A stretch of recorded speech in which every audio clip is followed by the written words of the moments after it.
Welcome, Becca, and thanks for agreeing to answer a few questions about being a peer researcher. You're more than So, welcome, Heidi. great. I wanted to tell you, let us know a little bit about some of the things around your experiences, because you joined the original Parent and Infant Mental Health project that we did at Moray Wellbeing Hub as a peer researcher, first of all, and that was back in 2021.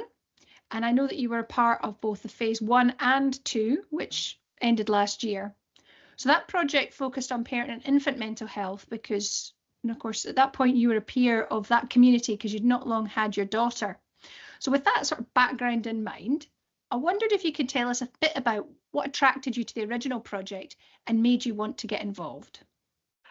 I think for me, like you said, I'd not long had my last child. She was born in 2018, and that was quite a traumatic birth. So when I'd seen the project come up, I think for me it was a way for me to kind of look at my own trauma that I'd experienced, and also help other parents speak about their own traumas as well.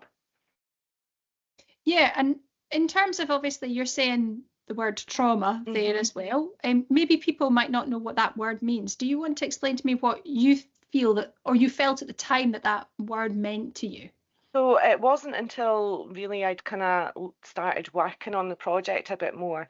I was rushed through to Elgin in an ambulance, then rushed through to Aberdeen, again in an ambulance, and it wasn't until we kind of started looking at that and that experience that it was actually, okay, that was a very traumatic event that I hadn't given it the acknowledgement that it needed at the time.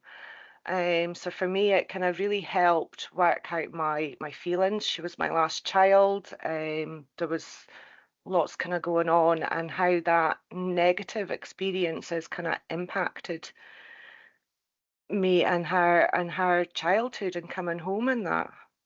So I guess it was a really personal thing. You saw something in that project opportunity and you thought, okay, this is going to be a Yeah. great way to kind of use this difficult, painful experience Mhm. to do something really positive. That's what I'm hearing. Yeah. Okay, thanks so much, Becca. Can you tell us a little bit about the actual experience of being a peer researcher? What did that involve and what did you actually do as part of that role?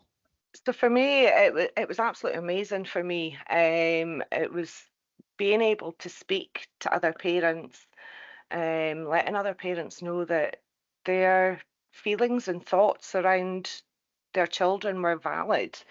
The confidence that it gave me as a person. I think at that point in time, I'd lost who I was. I knew who I was as a parent and as a wife and as a mum to teenagers and that as well, but I didn't know who I was at that point, and that gave me something that's really kind of stood with me throughout the years now. I was also very kind of fortunate that this the peer researcher has gave me so many different opportunities. I'm now in employment within the hub now from this, which is just, it's still amazing to sit back and look at my journey from where I started to where I am now. So it sounds as if there was a lot that you gained from being a peer It researcher. was amazing, the knowledge that I gained, the courses and the time that was taken with me to progress as well. All the different courses that I've went on, and just that building that confidence within myself as well. So was there a set path that you had to do? Did you have to do it in a certain time? Was there flexibility that you experienced? There was a lots of flexibility within that first project, and I think that was probably the ideal solution for me. At that point in my life, I was a carer for my husband at the time. I had obviously a young child. I had five other children as well.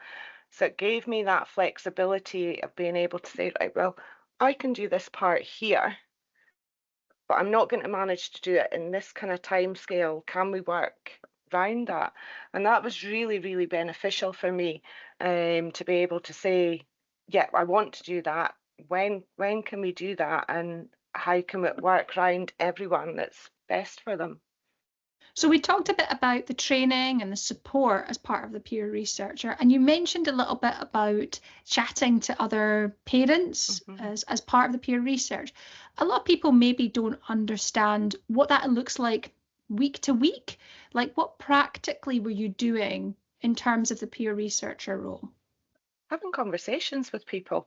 And that could be if I was out doing my shopping or I'd met another mum that I knew, and it was literally just having that conversation with someone. You you don't actually realize it, but we do a lot of peer research in our day-to-day lives. And I think that was the bit that shocked me when you hear the word peer researcher, you're like, oh, I'm actually having to go and research something. I'm having to go out and I'm having to speak about the specific topics, but it can just be about having that conversation around something. It sounds like it built really nicely into what you were already doing, but Hmm. maybe gave you an identity. I think that sounds really strong from what A you're saying. huge identity it gave me. Um, and I'm forever going to be thankful for that. But that gave me the opportunity to find out who I was and what I was interested in and where I wanted to go for me. And what would you say to anybody else that might consider getting involved in a peer research role? I think for me, and if I could say anything, we all want to make a change of something in our lives, and by having that opportunity to actually get out there and speak to people and have that conversations can make can make somebody's day change. You don't have to change everyone's, but you can make an impact on someone's day. It sounds like it made a great impact on you, Becca. It certainly did. Thank you so much for sharing all of your experiences and your lived experience as well, Becca. Amazing. Thank you.